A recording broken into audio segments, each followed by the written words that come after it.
Continuamos con la serie después de un receso, la serie La soberanía de Dios, con nuestro quinto tema que se titula El propósito de las aflicciones. Dios nos va a responder por qué en ocasiones Él permite situaciones que nos hacen llorar, sufrir, tener dolor. Salmo 139, ¿ya lo tiene? Yo le sugiero que cada vez que venga a este lugar venga con una Biblia, porque estudiamos la Biblia, porque usted necesita leer la Biblia, necesita tener una Biblia personal. Así como tiene un cepillo, un peine, así una Biblia personal, para que usted la lea, la subraye, la estudie. Entonces, esa es la sugerencia dominical pastoral. ¿Ok? Bien. Salmo 139, versículo 1. El propósito de las aflicciones. Dice: oh Jehová, tú me has examinado y conocido. Tú has conocido mi sentarme y mi levantarme. Has entendido desde lejos mis pensamientos. Has escudriñado mi andar y mi reposo. Y todos mis caminos te son conocidos. Pues aún no está la palabra en mi lengua, y he aquí, oh Jehová, tú la sabes toda. Detrás y delante me rodeaste, sobre mí pusiste tu mano. Tal conocimiento es demasiado maravilloso para mí, alto es, no lo puedo comprender.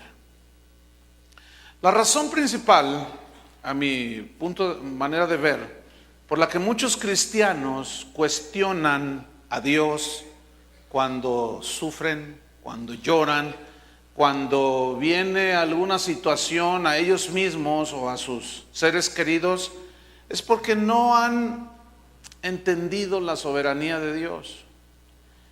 Estos cuestionamientos vienen porque aún escuchando sobre la soberanía de Dios, de que Él tiene el control de todo, de que Él hace las cosas como Él quiere, aún así algunos no aceptan la soberanía de Dios y se meten en problemas. No logran ver que las pruebas, las aflicciones tienen un efecto formador del carácter. No saben algunos cristianos que a los que aman a Dios, todas las cosas que les ayudan para bien. Muchos no saben, y aún escuchándolo siempre, pero, y viven una vida de puros peros, y no viven en la plenitud y en la confianza que Dios quiere que vivamos. En este salmo que acabamos de leer, David nos enseña, nos comparte entendimiento y revelación que él tenía acerca de Dios. Por ejemplo, él nos enseña acerca de cómo Dios nos conoce completamente.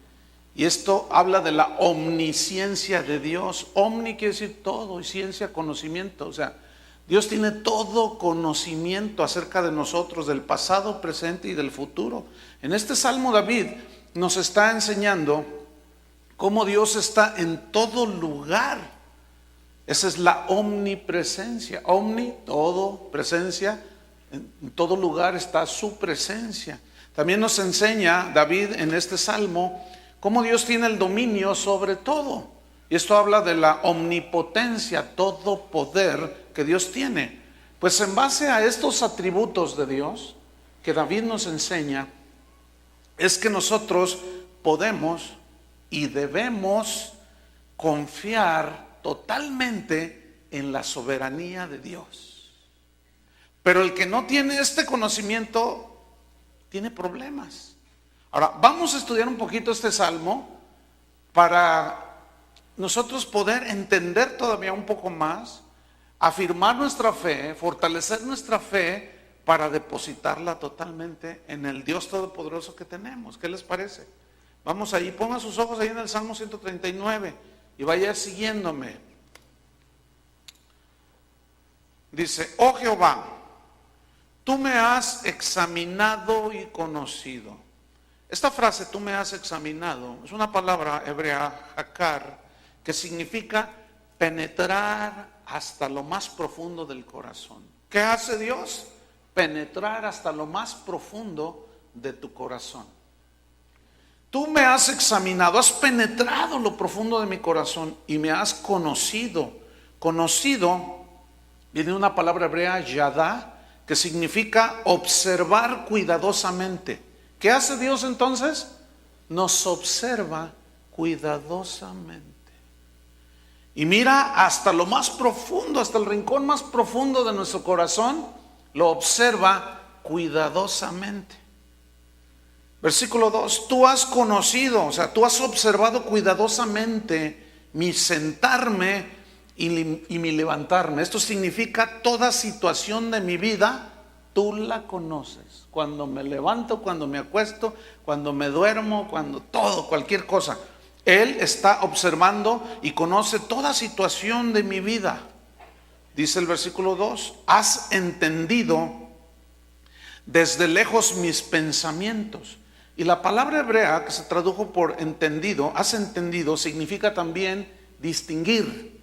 O sea, Dios sabe distinguir perfectamente nuestros pensamientos. Nosotros, por ejemplo, yo puedo ahorita estar pensando algo y ustedes no saben qué estoy pensando, ¿verdad que no? Les voy a decir que estoy pensando de la goliza que le pararon al Atlas anoche. Pero ustedes no sabían que yo estaba pensando eso, ¿verdad que no? Pero Dios sí. Y como Él mira cuidadosamente y profundamente, Él sabe todo, hermanos. Por eso es omnisciente. Todo lo sabe. Versículo 3. Has escudriñado mi andar y mi reposo, y todos mis caminos te son conocidos. Esta frase, has escudriñado, has escarbado, y en el hebreo tiene un significado muy interesante. Significa que Él conoce todas tus andanzas. Él conoce todas mis andanzas. Él sabe qué lugares pisé ayer. Él sabe a dónde fui. Conoce no solo mis pensamientos, sino todos mis caminos les son conocidos. Es decir, Él lleva la cuenta de todo. Una vez alguien me preguntó, oye, pastor, ¿está bien que un cristiano vaya y se meta a un antro de esos donde no sé qué? Le dije, bueno, ¿puede? Pues sí, sí puede. ¿Debe? No debe. Nada más hazte esta pregunta, ¿Cristo entraría ahí? Algún despistado dijo que sí. Hermanos, Él conoce todos nuestros caminos. Todos, absolutamente. Él sabe dónde vamos, sabe qué hacemos, sabe qué pensamos, y lo escudriña y lo mira cuidadosamente. En el versículo 4 dice, pues aún no está la palabra en mi lengua, fíjate, y he aquí, oh Jehová, tú la sabes toda. Es decir, que Él conoce la intención de lo que decimos. Fíjate, todavía yo no sé lo que voy a decir dentro de 5 minutos y ya el Señor sabe qué voy a decir. Eso es increíble, ¿no? Porque todavía no está la palabra en mi boca y tú, Señor, la sabes toda. Ahora, todo lo que tú hables y lo que yo hable lleva una intención verdadera del corazón, ¿no es cierto? Bien, tú puedes decir algo, pero dentro de tu corazón, algo bueno a alguien, según tú, pero, hermano, Dios, ¿qué ve? Hasta lo profundo. Distingue los pensamientos. ¿Qué ve? La intención con la cual tú dices lo que dijiste. En otras palabras, vivimos delante de Dios como si estuviéramos en una casa de cristal. Imagínense una casa de cristal donde todo se transparenta, todo se ve. Versículo número 5. Detrás y delante me rodeaste. Esto habla de que estamos en sus manos. Hay una protección de Dios, ciertamente. Detrás y delante me rodeaste. Donde quiera que yo voy, allí estás tú, Señor. Y sobre mí, dice, pusiste tu mano. Y esta frase habla de un cuidado tierno que Dios el Padre tiene sobre nosotros, sus hijos. Luego en el versículo 6 dice, tal conocimiento es demasiado. demasiado maravilloso, decía David, para mí.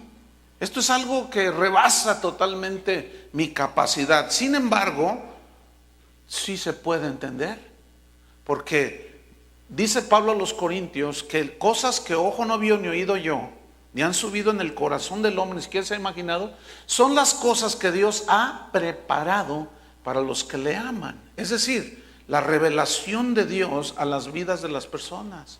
La oración de San Pablo por los efesios, los colosenses, a los que les escribió cartas, era que ellos crecieran en el conocimiento de Dios. Hubo episodios en la vida de Israel en que ellos fueron llevados cautivos por sus enemigos porque les faltaba conocimiento de Dios. Entonces, a medida que nosotros conocemos más a Dios y le obedecemos, podemos enfrentar las situaciones de la vida con mayor fuerza, porque tenemos la fuerza de Dios. Entonces, aunque él dice, este conocimiento es demasiado maravilloso para mí, dice, alto es, no lo puedo comprender. Significa, no que no entendía nada, ay, pues no entiendo nada. No, significa que no existe nadie que pueda decir, yo tengo todo el conocimiento de Dios. ¿Creen que haya alguien así? ¿Verdad que no? No hay uno solo que tenga todo el conocimiento de Dios. Porque Dios, Pablo dice, cuando estemos con Él, dijo a los Corintios, entonces entenderé cómo fui conocido por Dios. Entenderemos muchas cosas que ahora no entiendo, muchas cosas que yo no entiendo, decía Pablo. Pero cuando esté con Él, entonces sabré y entenderé todo. ¿Por qué? Porque seremos semejantes a Él y estaremos en el estado perfecto. Entonces aquí nadie puede conocer a Dios en toda la profundidad y en toda la totalidad que Él es. Imagínense, si a David se le fundieron los fusibles, ¿cuánto más a nosotros, no? Entonces, sin embargo, la frase no implica que no entendemos nada. ¿O acaso alguien no tiene la capacidad de entender que Dios está en todas partes? Que Dios sabe todo, por eso es Dios. Que Dios todo lo puede, por eso es todopoderoso.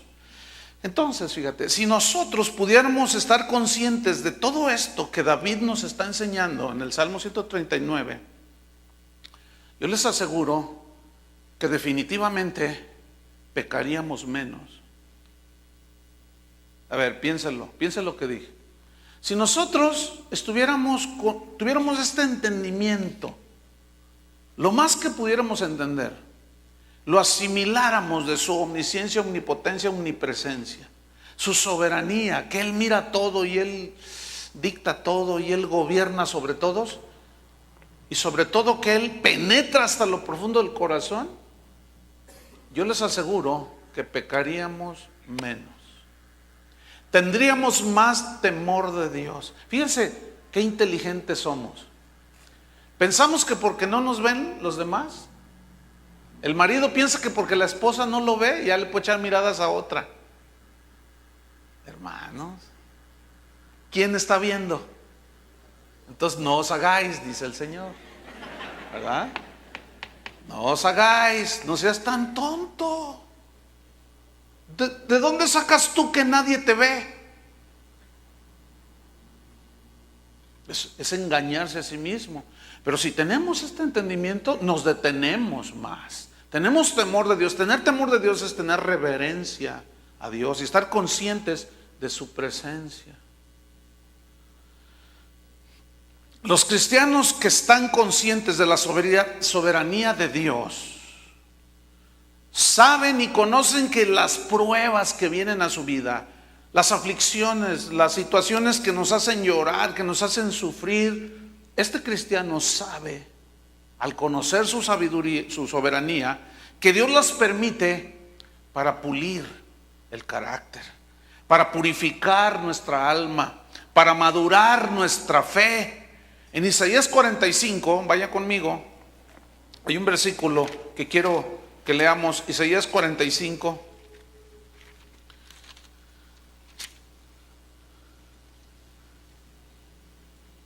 Está hablando Dios aquí, dice, yo que formo la luz y creo las tinieblas y hago la paz y creo la adversidad. Yo quiero que usted ponga mucha atención. formo la luz y creo las tinieblas. No tinieblas en el sentido de maldad, porque Dios no es el autor de la maldad. Ahorita le explico. Que hago la paz y creo la adversidad. En algunas Biblias dice la guerra. O sea, contraponen la paz con la guerra. ¿Por qué a veces Dios permitió la guerra? Y a veces les daba paz. Por ejemplo, fíjese, Dios permitió que un rey pagano como Nabucodonosor, que fue el que llevó cautivo al pueblo de Israel a Babilonia, ese rey pagano, Dios en su soberanía lo usó para disciplinar a su rebelde pueblo, fíjese. Interesante, ¿no? Darío es otro caso, Ciro de Persa. De Ciro dijo, mi siervo, y era un rey pagano. O sea, siervo en el sentido, no que era un siervo como Isaías o Jeremías, no, sino que los hombres, aún paganos, y el mismo diablo, que no saben todo, en ocasiones son hasta instrumentos de Dios para cumplir, que ayudan, ellos lo ignoran, ayudan a cumplir los propósitos de Dios. ¿Cómo se entiende esto? Ya lo hemos explicado un poco más. Pero vamos a Job, capítulo 23. Job 23. Entonces, ¿quién es el que crea la adversidad? Dios. Circunstancias. A eso se refiere la adversidad, a circunstancias alrededor de nosotros para tratarnos, porque somos su pueblo. Job 23, en el versículo número 10. Propósito de las aflicciones. Dice, mas él conoce mi camino, me probará y saldré como oro. Vamos a estudiar este versículo. Vamos por partes. Dice Job, mas él, es decir, Dios, conoce. Aquí conocer es una palabra hebrea que significa ver. Entonces, ¿cómo se lee? Mas él ve. ¿Qué ve? Ve mi camino. Camino se tradujo del hebreo derek, que significa el curso de mi vida. ¿Qué ve Dios? El curso de mi vida. ¿Qué ve Dios? Ve cómo se va desarrollando mi vida cada día. Él conoce y ve el curso de mis pasos.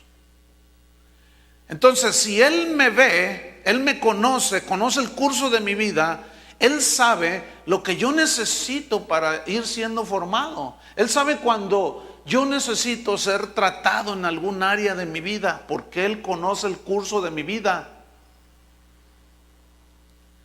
Me probará, dijo Job. Y este verbo, esta frase, me probará, se tradujo del hebreo que significa, que se usaba para hablar de la fundición de los metales, de probar los metales como el oro. Ahora, ¿cómo se purifica el oro? Se mete al crisol y se pone encima del fuego, ¿no es cierto? Y él utilizó esta palabra que se usa para hablar de fundir los metales. Entonces, en otras palabras, ¿qué está diciendo Job? Él me conoce, Él me ve, conoce mi camino, conoce el curso de mi vida, conoce mis pasos, conoce mis debilidades, conoce mis puntos fuertes, mis puntos débiles. Los puntos fuertes los va a afianzar el Señor, los puntos débiles los va a tratar, aunque nos duela. Las deficiencias de nuestro carácter las va a tratar, las va a meter al crisol del fuego tarde o temprano para purificar. Entonces, si Él me prueba como los metales, este verbo que es barján, probar metales, también significa investigar, también significa examinar, pero tiene una implicación de examinar e investigar el corazón para purificarlo. Fíjate. Porque como Él conoce todo, el sentar, el levantar, el acostar, conoce desde mis pensamientos desde lejos, Él conoce lo que yo voy a decir, Él conoce todo. Entonces, como Él está al tanto del curso de mi vida,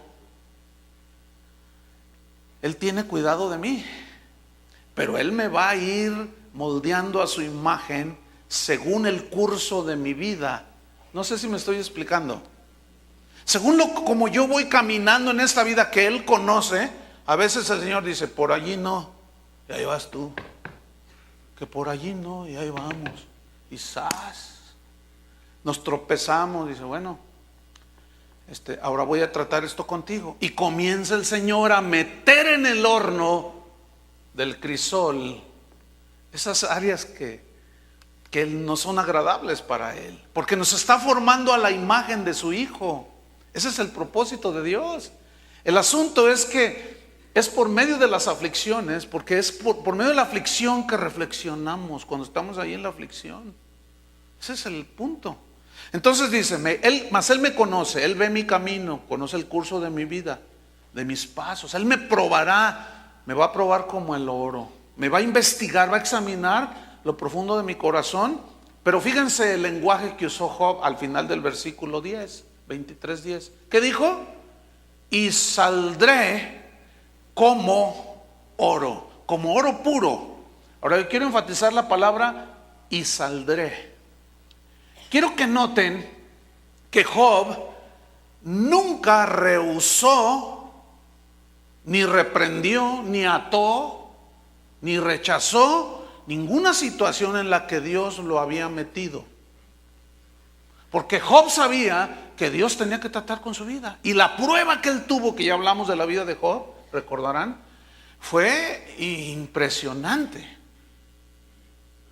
Que vamos a hablar un poquito más adelante. ¿Cuál era el propósito? Entonces fíjense el lenguaje que él habló. Un lenguaje sabiendo de fe. Este es el verdadero lenguaje de la fe.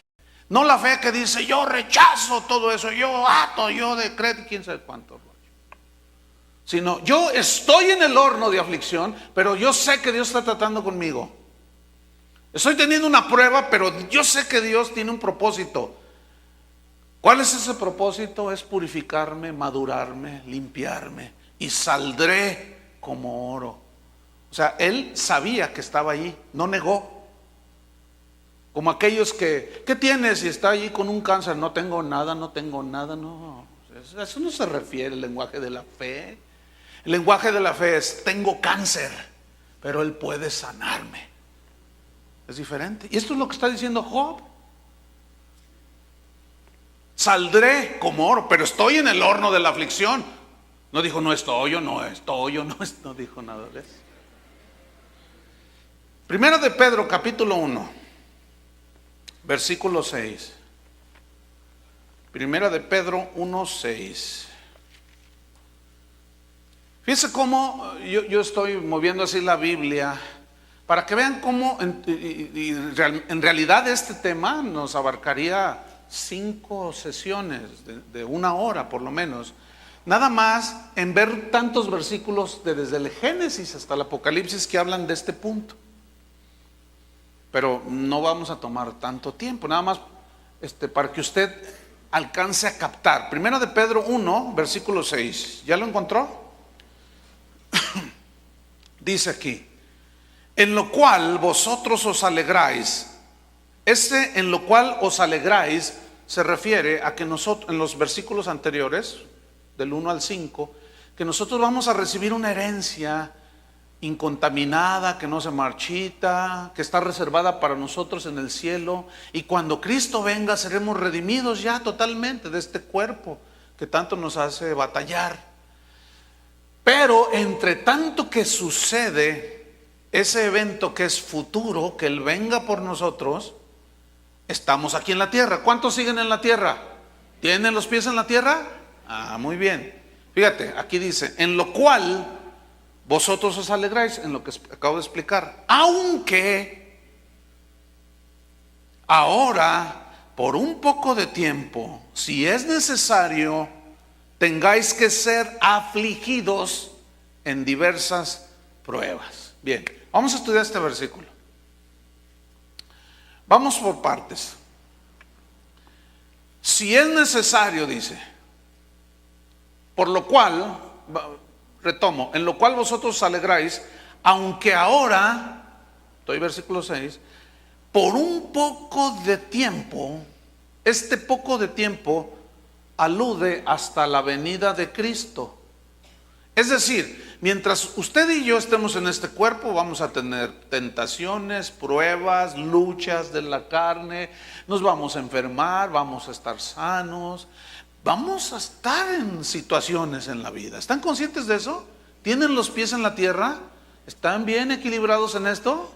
Ok, porque algunos dicen que el cristiano nunca se debe de enfermar, que el cristiano debe de ser rico. ¿Será? ¿Siempre será todo bonanza? Bien, vamos a seguir. Por un poco de tiempo, si es necesario. La palabra que se tradujo necesario es una palabra griega que significa conveniente. Significa cuando sea conveniente. En otras palabras, fíjense, Cristo está próximo a venir por nosotros los que lo esperamos. Bien, entre tanto que Él viene, estamos aquí en la tierra y estamos siendo perfeccionados. Pero el perfeccionamiento es a base de, en muchas ocasiones, a base de aflicciones, de pruebas. ¿Sí? Ahora, ¿es conveniente que Dios trate en mi corazón cuando tengo envidia? ¿Será conveniente o no? Ahora, si alguien aquí dice, yo no tengo ningún problema con la carne, está mintiendo. Eres un ángel caído.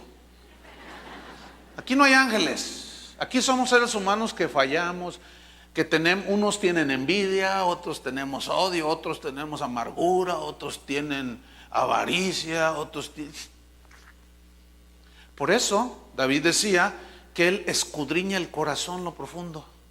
Él conoce todo. Entonces, como nos conoce, sabe dónde nos falla. Y donde nos falla es donde Él pone el dedo, en la llaga, ¿verdad? El asunto es que no nos gusta. El Salmo 175, ¿ha leído el Salmo 175? Sí, algunos le dicen sí. Dice que la verdad no peca, pero incomoda. O sea, la verdad no peca, pero incomoda. ¿A quién le gusta que le digan su verdad?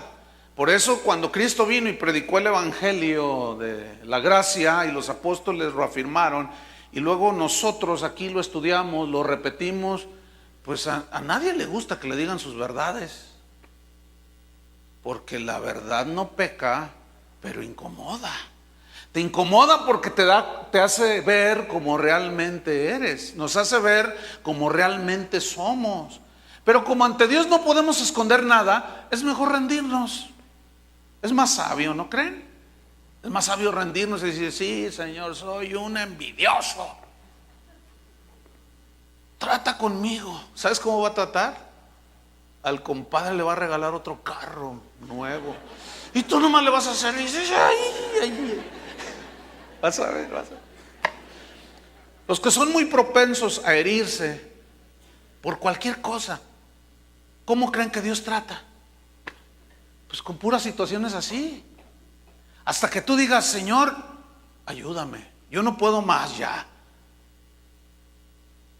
Entonces, si es necesario, yo pregunto, ¿será necesario? A ver, digan lo que no les guste, hombre. Pues yo sé que... O mejor les predico cómo hacerse ricos. Ok, entonces seguimos. A ver, otra vez. ¿Será conveniente ser afligidos con diversas pruebas? Sí.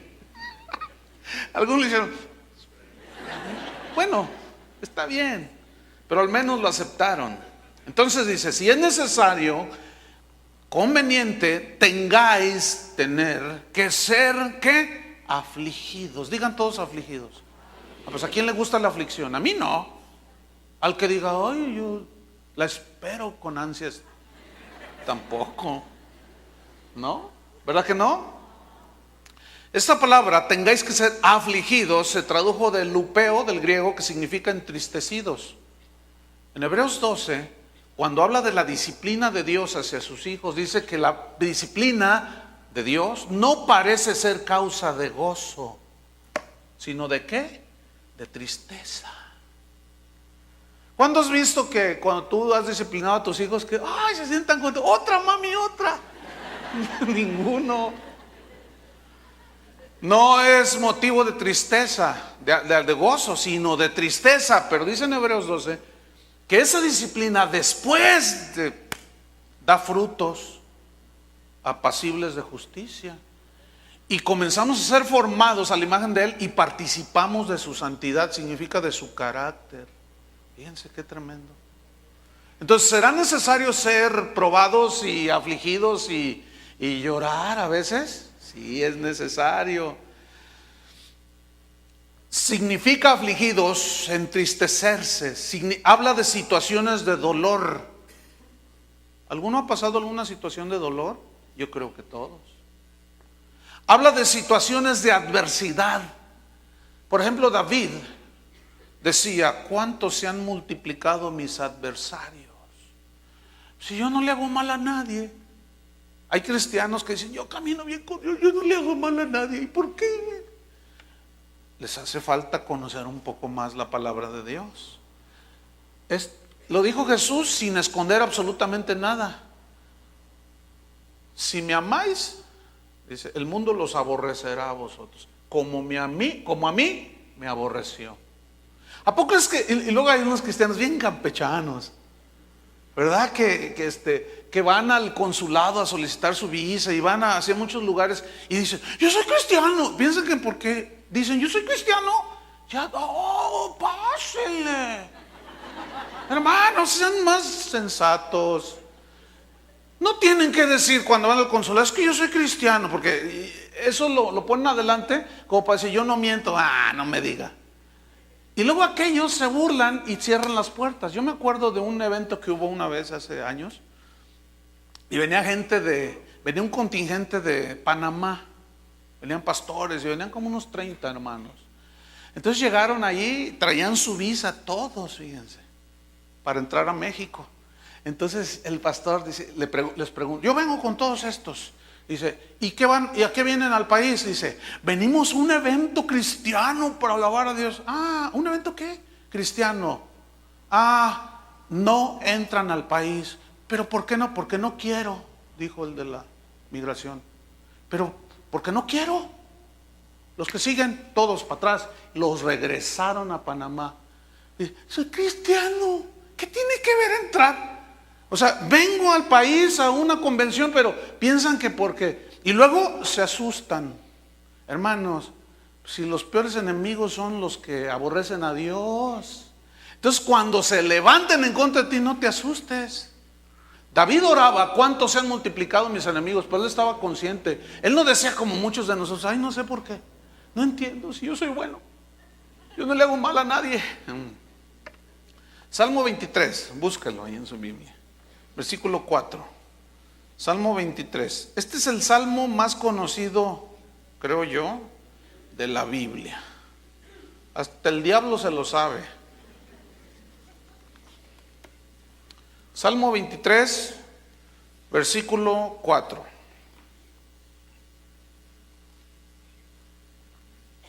¿Ya lo tiene?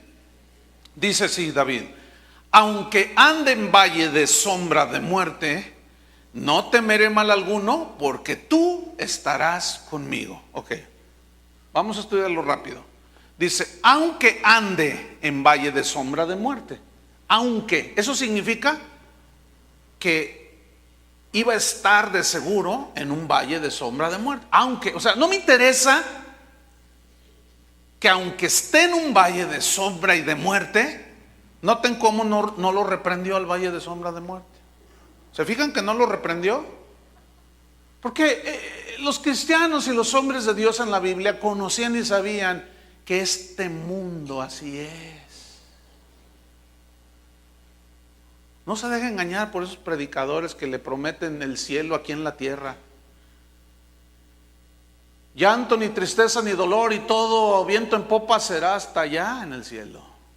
Aquí aunque andemos en valle de sombra de muerte, fíjense cómo está él ya asegurando que en un momento de la vida vas a estar en un valle de sombra de muerte. Pero quiero que noten otra vez el lenguaje verdadero de la fe, como el de Job. ¿Qué dijo? No temeré mal alguno. No temeré mal alguno, ahí está. Porque tú estarás conmigo. Ahora, ese estarás implica, es un verbo futuro. Estarás. ¿Qué está diciendo David aquí? Porque el Salmo 23 es un salmo bien hermoso. El Señor es mi pastor, nada me faltará. O sea, él estaba en un momento de regocijo con Dios. Pero él sabía que la vida se compone de momentos amargos y momentos dulces. Entonces, él sabía que era segurísimo que en el futuro él iba a andar tarde que temprano en un valle de sombra de muerte. Tribulaciones, aflicciones, dolor. Y él habló el lenguaje verdadero de la fe. Yo voy a andar allí, pero no temeré mal alguno, porque tú estarás conmigo. Tu vara y tu cayado me infundirán aliento, consuelo. Pero también la vara, el cayado es para dirigir a las ovejas, pero la vara es para, órale. O sea, nos va a dirigir y cuando te quieras salir del redil, toma. Y te va a doler. ¿Se acuerdan de Jonás?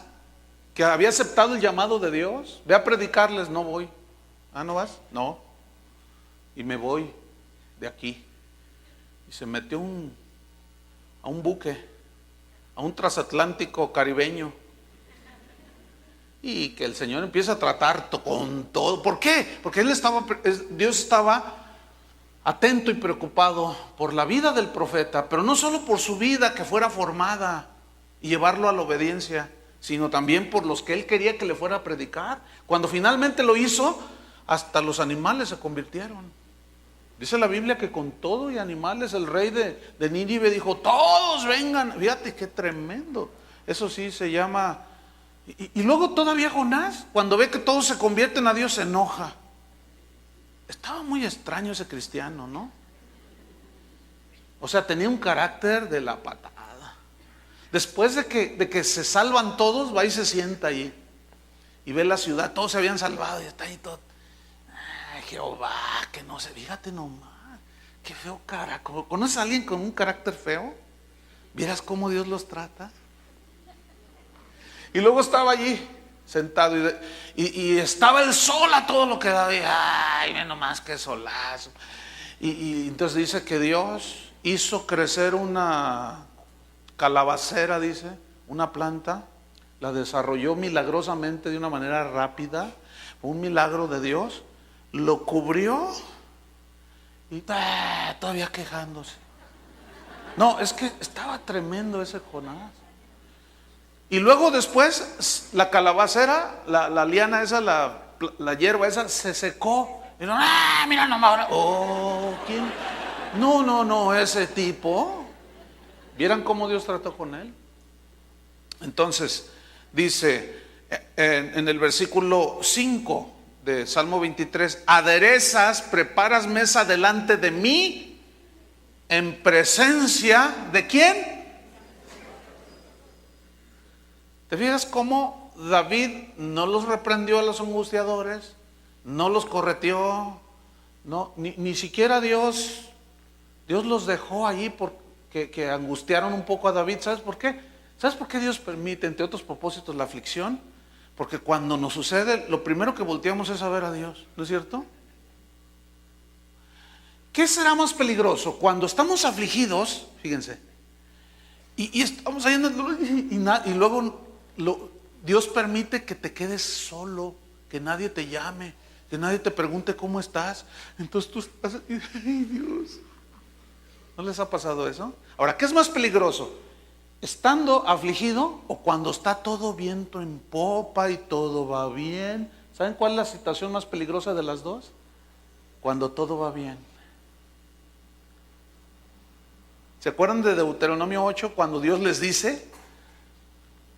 Jehová es el que te da el poder para hacer las riquezas, pero cuando hayas entrado a la tierra que Jehová tu Dios te da, y se te haya multiplicado tus casas, tus ganados, tu dinero, todo, y haya arroyos en tu tierra y bebas y te sacies y comas, cuídate de no olvidarte de Jehová tu Dios. Escuchen bien, es más fácil olvidarse de Dios cuando todo va bien que cuando estás en pruebas. Por eso es tan peligrosa esa doctrina de la prosperidad, hermanos. Es una mentira salida del infierno para desvirtuar el verdadero sentido de la palabra. Y los cristianos, miren, caen como soldaditos, porque no tienen sustento en la Biblia. Salmo 27, versículo 2. Se juntaron contra mí los malignos. Ay, ya ve que no es el único, hermano. ¿Ya se dio cuenta que no es el único?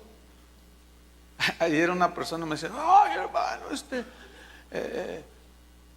empezó a decir, es que mi compadre se me echó encima, los vecinos, y estamos todos. Y le dije, oye, ¿escucharon el mensaje? Dice, sí, lo escuchamos, pero los vi, era un matrimonio, estaban así preocupados. Entonces yo les dije, ¿ustedes son de esta congregación? No, dice, pues es que donde íbamos la cerraron. Y nos dijeron, pues cada quien vaya donde quiera. Entonces nosotros llegamos aquí, oye, oigan, ¿cuánto tienen de cristianos? Dice, un mes. Dije, bueno. Bueno, son como bebés, ¿no es cierto? Entonces les dije, ¿entendieron algo del mensaje? Pues poquito. Bueno, se entiende, ¿no? Entonces allí ya, a ver, vengan, traían a sus hijos, vamos a orar. Y ya les hablé y ellos se fueron confortados. Pero les dije, pero están aprendiendo. Le dije, ahora, ¿por qué se te echó encima el compadre y los vecinos? Pues porque nos hicimos cristianos. Miren, es que ustedes deben de saber, miren, Jesús dijo, bienaventurados sois cuando por mi causa os vituperen y os persigan y digan toda clase de mal contra vosotros, mintiendo. ¿Están mintiendo? Sí, dice, yo pensé que mi compadre nos amaba. Pues ya vieron que no. En cuanto se hicieron cristianos, sus adversarios se volvieron. Entonces dice, se juntaron contra mí los malignos, mis angustiadores y mis enemigos para comer mis carnes. O sea, mas ellos tropezaron y cayeron. Fíjate el versículo 3. Otra vez, aunque, a pesar de, ¿qué me importa cómo Él conoce el curso de mi vida, conoce mis pasos y todo. Aunque un ejército acampe contra mí. O sea, él no estaba todavía con un ejército acampando alrededor de él. Pero él dijo, aunque, es muy posible que un ejército acampe contra mí, no temerá mi corazón. Otra vez el lenguaje verdadero de la fe. Aunque contra mí se levante guerra, yo estaré confiado.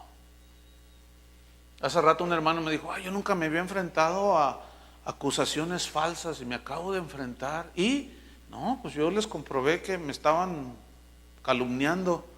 Dice, pero qué feo se siente que se te echen encima así como. Bueno, ¿y eso te aflige? Pues sí, me afligió. ¿Y a dónde te llevó? A pedirle a Dios. ¿Ven? Vamos otra vez a Primera de Pedro. En lo cual os alegráis, aunque por un poco de tiempo, si es necesario, tengáis que ser afligidos, entristecidos, situaciones de dolor, en diversas pruebas. Digan todos, diversas pruebas. La palabra diversas, fíjese qué interesante, viene de una palabra griega, poikilos, que significa literalmente multicolor. ¿Y qué tiene que ver con pruebas? Bueno, ¿qué entiende usted por multicolor?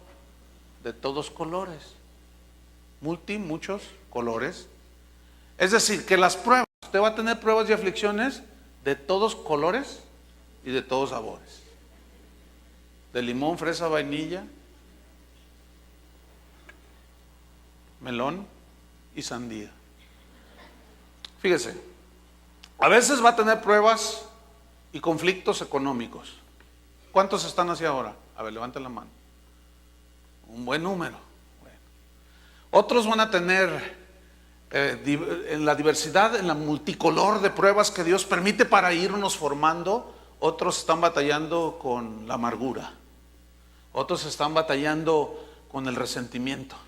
Otros están batallando con la inseguridad del futuro y quieren asegurar su futuro ahorita, ¿no? Entonces, para mis hijos, dejarles algo. Y están así todos, ¿no? Entonces Dios permite que no se te dé los planes que tú quieres, y lo planeas y luego le pones las manos y cuánta cosa. Y el Señor te cierra la puerta y te vuelve a cerrar la puerta y te vuelves. ¿Sabes por qué? Porque tú estás confiando en lo que puedas ganar para asegurar el futuro de tus hijos. Hazme favor. ¿Quién es el futuro de tus hijos? ¿Quién es nuestra seguridad? Pero cuando tú cambies la perspectiva de que Él es tu seguridad y ya dejas de estarte preocupando por lo terrenal, vas a ver cómo eso va a venir como consecuencia. Lo que Dios quiere es que aprendamos a confiar en Él, no en lo que tenemos, hermano. ¿Les está cayendo el 20? Que sean 40, ¿no? Para entender más. Entonces fíjense, en diversas pruebas, diversos multicolor, diversas formas, también significa poikilos. Aparte de multicolor, significa multiforme, es decir, de varias formas, de todo tipo de pruebas. Ahora, la palabra pruebas, multicolor, diversos tipos de pruebas. La palabra pruebas también está muy tremendo. El significado en el griego es peirasmos, que significa literalmente experimentar lo bueno y lo malo. Porque como les decía hace un rato, cuando estamos en una situación de aflicción y cuando estamos en una situación de bonanza, en las dos podemos experimentar lo bueno y lo malo. ¿Cuál es más peligrosa? Cuando todo va bien. ¿Lo captaron? Sin embargo, no deja de ser bonanza y te da cierta tranquilidad y paz y caminas contento, aleluya, gloria a Dios con el Señor. Pero las diversas pruebas, los multicolores de pruebas, las diversas formas que Dios usa para formarnos, bueno, tiene que ver con experimentar lo bueno y lo malo, la salud y la enfermedad, la escasez y la abundancia. Y todo esto, fíjense, esta es la sabiduría de Dios.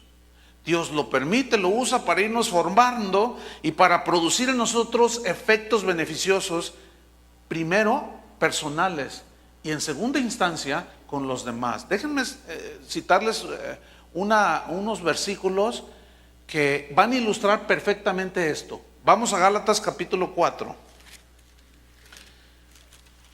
Y vea usted la manera de Dios. Gálatas capítulo 4, versículo 13. Aquí está hablando San Pablo y dice así: pues vosotros sabéis, están enterados, Gálatas, escuche, que a causa de una enfermedad del cuerpo os anuncié el evangelio al principio. A ver, ¿cómo estuvo eso? ¿Sí? Pablo no tenía planes de quedarse en Galacia para levantar una iglesia, fíjense, interesante, ¿eh? Él tenía otros planes, él iba de paso por ahí, pero de pronto que se enferma. Se enfermó y a causa de esa enfermedad él tuvo que tener un tiempo de reposo, pero su boca no estuvo callada. Y dice: a causa de una enfermedad del cuerpo, yo les anuncié el evangelio. Escúcheme bien, vea la sabiduría de Dios. El hermano Pablo Hunter, que es nuestro tutor por toda la vida, hace poco me contó un episodio que nunca me lo había contado. Dice que hace como 30 años él estaba por ahí en su casa y de repente le vino un dolor en la espalda que no se podía mover. Entonces, no, pues que lo toman y que lo llevan al hospital, al México americano. Ese hospital es de cristianos, lo fundaron los cristianos bautistas. Los dueños son cristianos. En aquellos entonces todos las enfermeras y los doctores eran cristianos. Hoy ya está mitad y mitad. Bien. Entonces dice que cuando él llega, pues lo reciben y le empiezan a dar las primeras atenciones. Entonces, una enfermera que lo estaba asistiendo allí en primera instancia, pues mientras lo preparaba y todo para hacerle estudios y valoraciones, y llegaba el médico, le dice: oiga, ¿y usted a qué se dedica? Dice: no, pues yo soy misionero, le dice. Yo tengo aquí en Guadalajara ya como 20 años. Entonces, pues yo predico, y le empezó a compartir. Y dice que la enfermera le dijo: ay, hermano, dice, usted es un ángel enviado de Dios.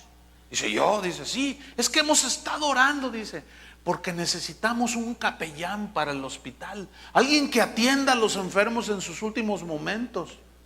En los Estados Unidos así se usa, un capellán le llaman a alguien, como en los hospitales católicos que está un cura allí atendiendo. Dice: pues en los hospitales cristianos está un capellán. Entonces dice: Dios lo mandó, usted es un ángel enviado de Dios, ¿le gustaría ser nuestro capellán? Y dice el hermano Pablo que dijo: sí, claro, por supuesto que sí. Y en eso llega el doctor: ya tenemos capellán, le dice. ¿Cómo? Ya le cuentan: ay, hermano, ¿usted sería nuestro capellán? Sí, yo, claro, por supuesto. Y dice el hermano Pablo que en cuanto dijo: claro que soy el capellán de este hospital, del cual duró más de 15 años como capellán, dice que cuando él lo dijo, se le quitó el dolor. Y se paró y me dice: Chuy, ¿quién provocó ese dolor? Nada más para llevarme y darme más trabajo el Señor. Fíjate nomás. Dice: pero yo sentía el dolor que me hacía perder el conocimiento. Volvamos a Gálatas.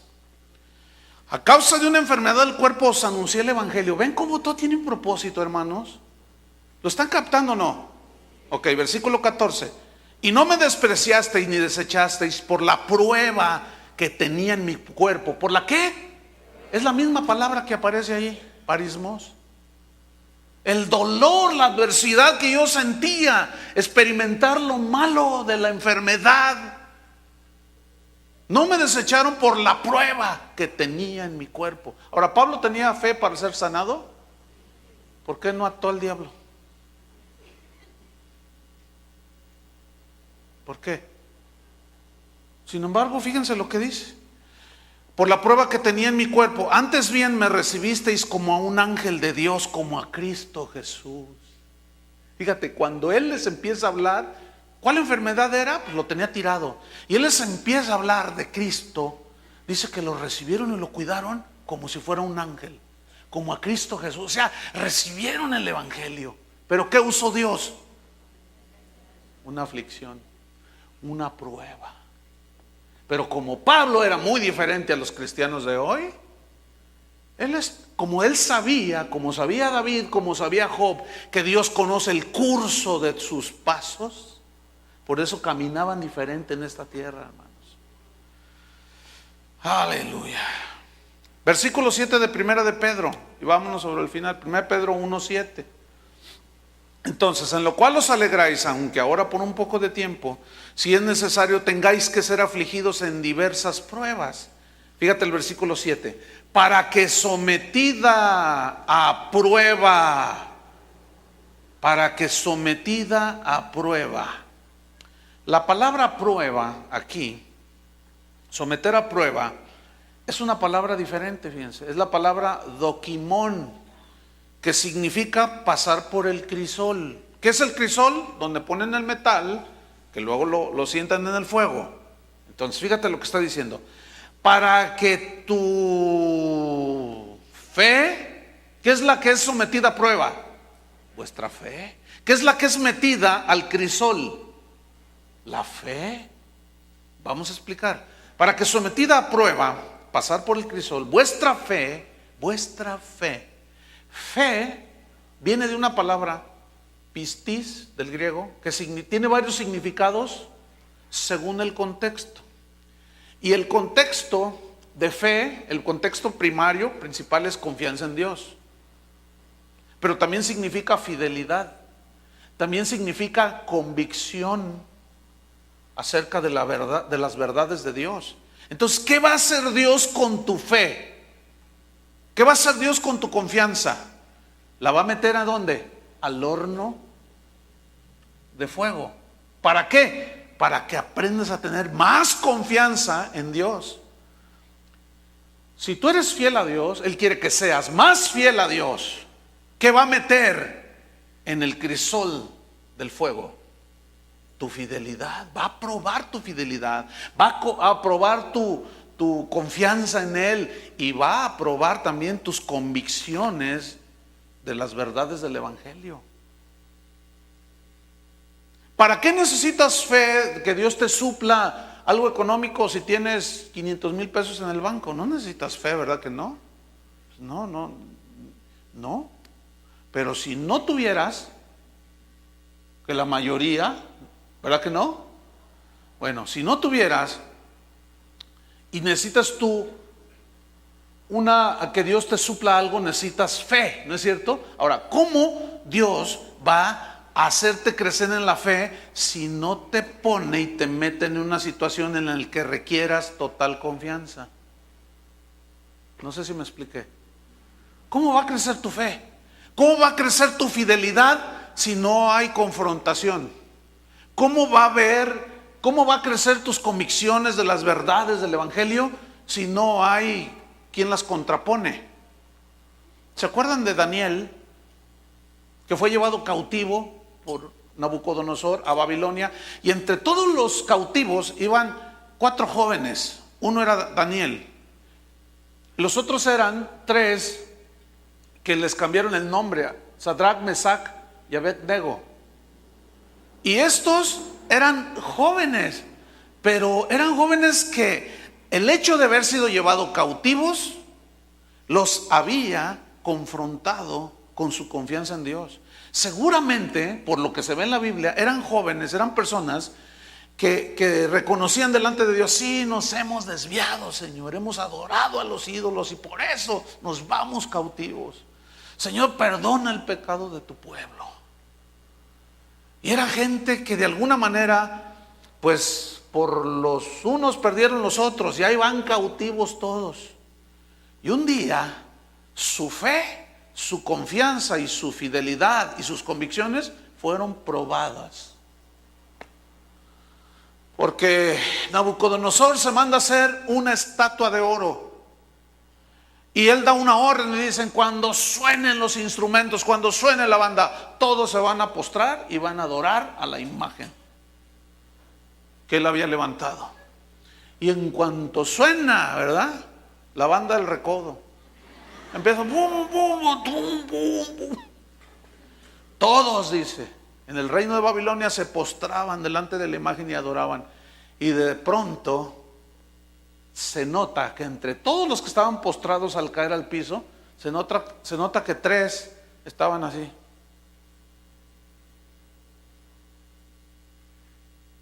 Levantan el ojo los policías y los miran. Oye, ¿y esos quiénes son? Son hebreos.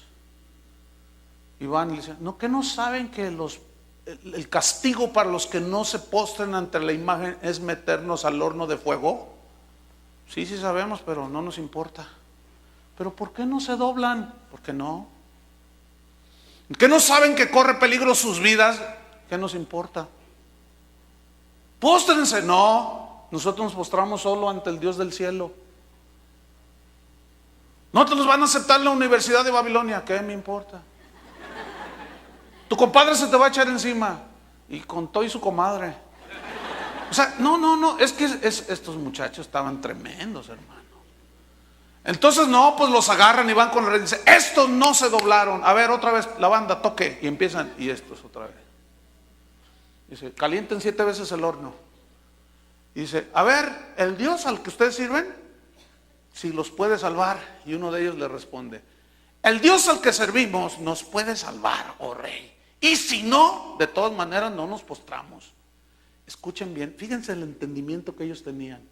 El Dios al que servimos nos puede salvar, y si no nos salva, de todas maneras no nos doblamos.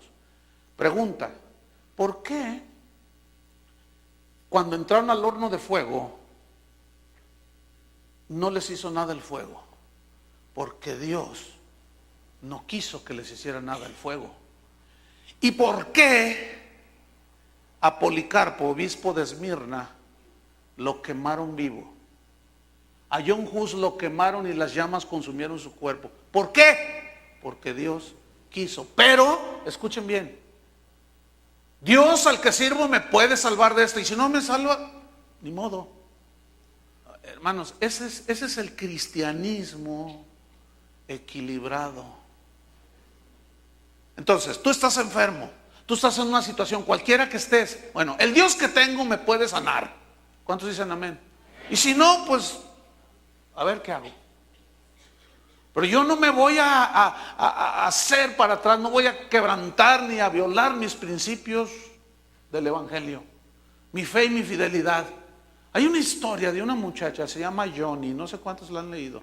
Es una muchacha que tuvo un accidente cuando era jovencita. Yo estaba recién convertido, hace 30 y pico de años. Somos más o menos de la misma edad, porque ella sacó un libro y ella quedó inválida totalmente, nada más mueve la cabeza. Entonces, no, pues un montón de cristianos empezaron a orar por ella, y levántate, levántate, y pues no más nada. Pero resulta que ella era una cristiana desde niña, y ella había crecido en una iglesia donde el pastor les enseñaba la palabra de Dios.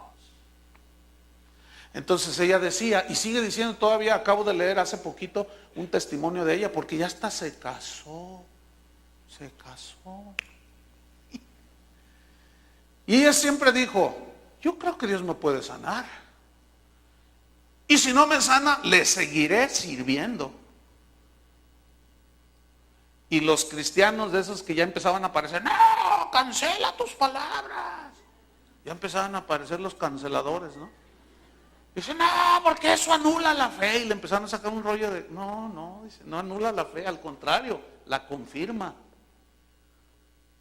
¿Por qué a los tres, Sadrach, Mesach y Abednego, los libró y a muchos otros no los libró?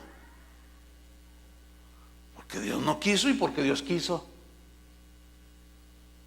Bueno, Daniel, ese estaba tremendo también. Ese Dios lo puso encima de muchos y surgieron los envidiosos. Y dijeron, no, ¿cómo que ese judío que es un esclavo, cómo está sobre nosotros? Dicen, van con el rey y le dicen, rey, haz un decreto que, pero antes de ese pasaje, quiero mencionar algo respecto a Daniel mismo. Dice que Daniel, pues era un hombre que amaba a Dios, caminaba con Dios, tenía una comunión con Dios. Y el mismo Nabucodonosor, que había hecho esa imagen, Daniel, tremendo hombre de Dios, tampoco se postró delante de esa imagen, pero él oraba a Dios todos los días, oraba al Señor. Entonces los envidiosos gobernadores de todo el imperio dijeron, no, vamos a hacer algo en contra de él. Y lo empezaron a investigar, y dice que no le hallaron ningún vicio y ninguna falta. Lo miraban, lo espiaban, lo fiscalizaron todo y no lo hallaron nada. Y dijeron, no, ¿cómo que un esclavo va a estar encima de nosotros? No lo toleraremos. Y van con el rey y le dicen, rey, haz un decreto que todo aquel que ore a otro Dios que no sea la imagen tuya o a tú como Dios, que sea echado en el foso de los leones. Y el rey dijo, claro, y firma un decreto, todo aquel que ore a otro Dios será echado al foso de los leones. Y empiezan a distribuir el decreto, y le llega a Daniel el decreto.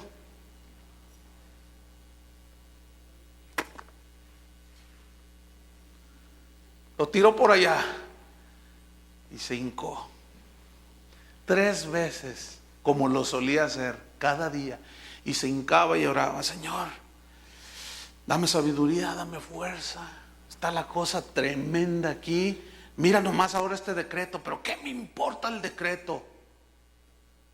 Yo voy a seguir orando. Y que llegan los espías, hermano, y que sacan un teléfono con cámara, ¿verdad? Que le sacan ahí y van con Nabucodonosor.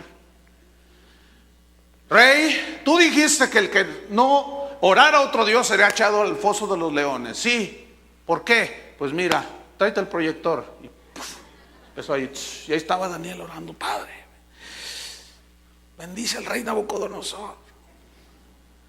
Dice: a ver, tráiganme a Daniel. Y dice que se afligió el corazón de Nabucodonosor porque lo apreciaba. Pero como ya había firmado el decreto, dijo: ay, Daniel, ¿pero por qué?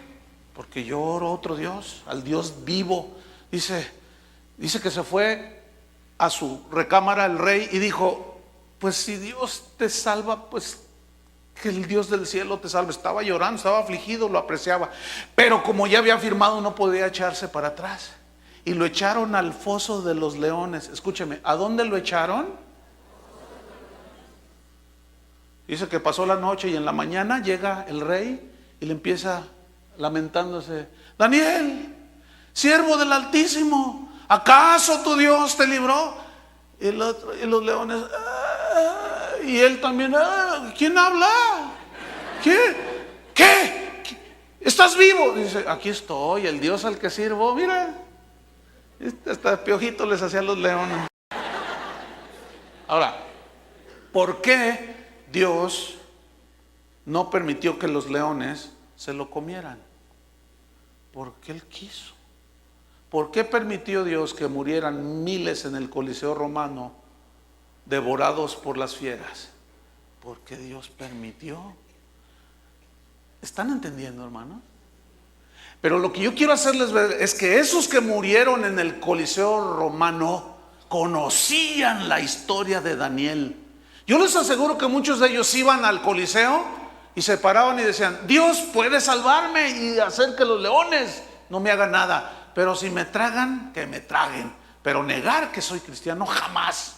Negar mi fe en Cristo, jamás. Renieguen de Cristo y digan que César es Señor. No, suelten los leones, pues aquí estamos. Y ya los devoraron. Es decir, que a pesar de, aunque ande en valle de sombra, Dios va a probar, hermanos, nuestra fe. Amén. Para que sometida a prueba vuestra fe, mucho más preciosa, estoy en 1 Pedro 1:7, mucho más preciosa, valiosa que el oro, aunque perecedero, se prueba el oro con fuego, sea hallada, ¿qué? Tu fe, ¿en qué? En tres cosas. Número uno, en alabanza. Aquí alabanza significa elogio de parte de Dios, como elogió la fe de Abraham. ¿Se acuerdan? Sea hallada tu fe en alabanza, pura, más pura que el oro, encontrada elogiada por Dios. Número dos, gloria. Aquí gloria significa buena opinión, buena estima de parte de Dios, como la buena estima que tenía Dios hacia Job. ¿Se acuerdan? Ese es varón íntegro, que a pesar de lo que yo sé que voy a permitir que le pase, él no me va a negar. Y estos hombres purificaron su fe. Alabanza, gloria y honra. Honra, ¿qué significa? Valor inestimable. ¿Cómo dice aquí que mientras venga el Señor, nosotros tenemos que ser afligidos en diversas pruebas, para que sometida a prueba nuestra fe, mucho más valiosa que el oro, aunque perece, esa fe sea hallada en elogios de Dios, en buena opinión de parte de Dios, buena estima de parte de Dios, y con una fe de valor inestimable, hermanos, hasta que Jesucristo, dice, sea manifestado. Termino dando una paráfrasis de lo que hemos estudiado hoy. ¿Qué es una paráfrasis? Es una explicación amplificada de un texto, que es lo que voy a hacer aquí, para hacerlo más claro. Entonces, retomando todo el estudio que hemos tenido esta mañana, pongan atención, ahí va. Cuando yo como cristiano entiendo que Dios en su omnisciencia, que Él todo lo conoce, en su omnipresencia, que Él está en todas partes, Él ve mis caminos, Él conoce el curso de mi vida y la dirección de mis pasos, yo sé que Él me probará como un metal es probado en el fuego, porque Él va a investigar, a examinar mi corazón, porque Él conoce lo más profundo de mi corazón, con el propósito de que si encuentra algo que no le agrade, lo purifique y lo saque a través del fuego de la prueba, porque yo sé que saldré mejor que el oro. Yo sé que es necesario que esto suceda. Es conveniente para mí que tenga que ser afligido. Me pondré triste en las situaciones de dolor y de adversidad. Sé que vendrán pruebas de todos colores y sabores. Tendré tiempos buenos y tendré tiempos malos. Tendré tiempos de salud y otros tiempos de enfermedad, de escasez y de abundancia. Pero Dios tiene un plan, propósito en su soberanía. Un plan y un propósito excelente para mí en su soberanía. Entiendo que mi fe tiene que pasar por el fuego del crisol. Dios tiene que probar mi fidelidad, mi confianza en Él y mis convicciones del Evangelio. Como lo hizo con Daniel, con Sadrach, Mesach y Abednego, como lo hizo con Pablo, con Pedro, con todos. Que probó su fe. Que su fe fue pasada por fuego y es más valiosa que el oro que perece. Porque yo quiero ser hallado en alabanza, que Dios reconozca y elogie mi vida, que Dios tenga buena opinión y buena estima de mí, como la tuvo de Job, y que mi fe tenga un valor inestimable cuando venga nuestro Señor Jesucristo por nosotros. Amén. Eso es el cristianismo, hermanos. Eso es entender el propósito de las aflicciones. Amén. Pónganse de pie. Aleluya. Recibí un correo hace un par de semanas, muy interesante, me llamó la atención. Me decía: pastor, nosotros somos una familia que asiste a casa de oración. Dice, y como nunca, dice, estamos pasando unas pruebas terribles, pastor. Como nunca en nuestras vidas. No me dio detalles, pero me llamó la atención lo que decía a continuación. Decía: pero gracias a Dios que las enseñanzas de la palabra de Dios que hemos recibido nos tienen más fuertes que nunca y más confiados en Dios, sabiendo que los que amamos a Dios todas las cosas nos ayudan para bien. Pastor, gracias, decía. Yo le contesté: pues las gracias son para el Señor, ¿verdad? ¿Por qué? Porque simplemente tomamos nosotros lo que aquí está escrito y se los enseñamos a ustedes con el propósito de que crezcamos en el conocimiento de Dios.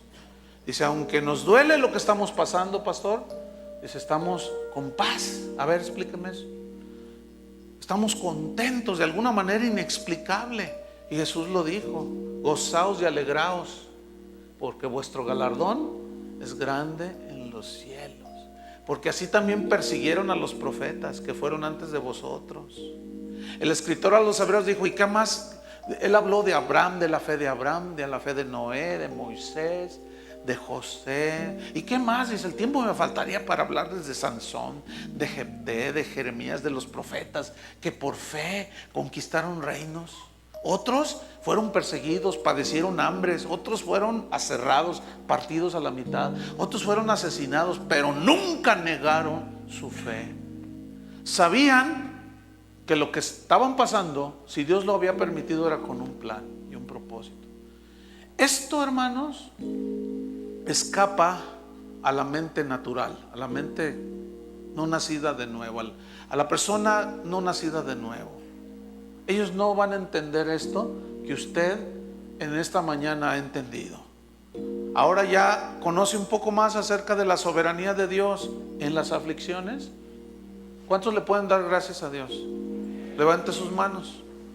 Ahora, ¿qué está pasando usted? ¿Alguna situación? Todos tenemos situaciones, hermano.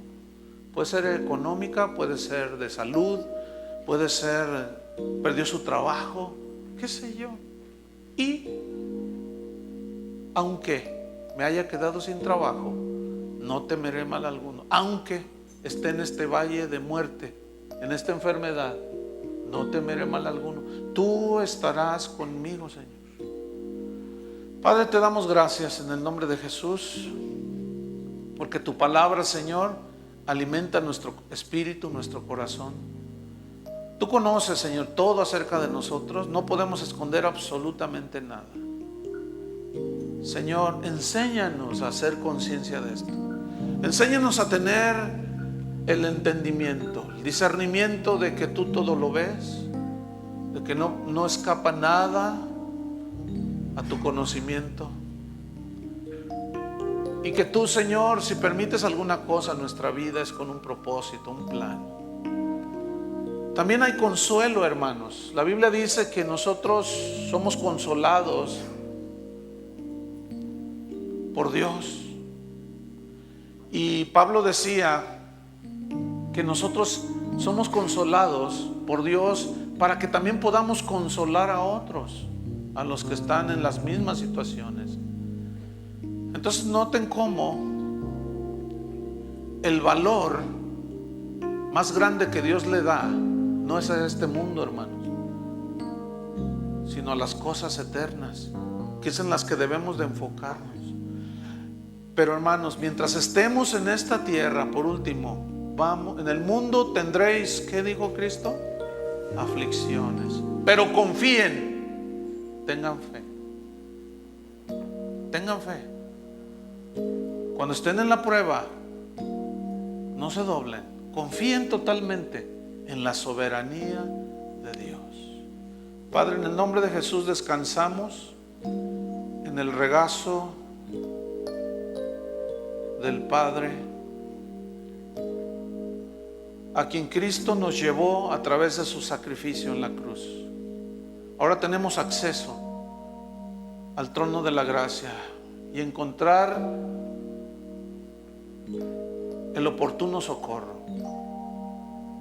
Te damos gracias, Señor, por tu palabra, a la cual queremos atender, Señor, para estar sólidos y firmes, como aquel que oyó e hizo tu palabra, que vinieron los vientos, la tempestad, dieron con ímpetu contra aquella casa y quedó firme, porque estaba fundada sobre la roca. En el nombre de Jesús, gracias, Señor. Amén. Que Dios los bendiga, hermanos.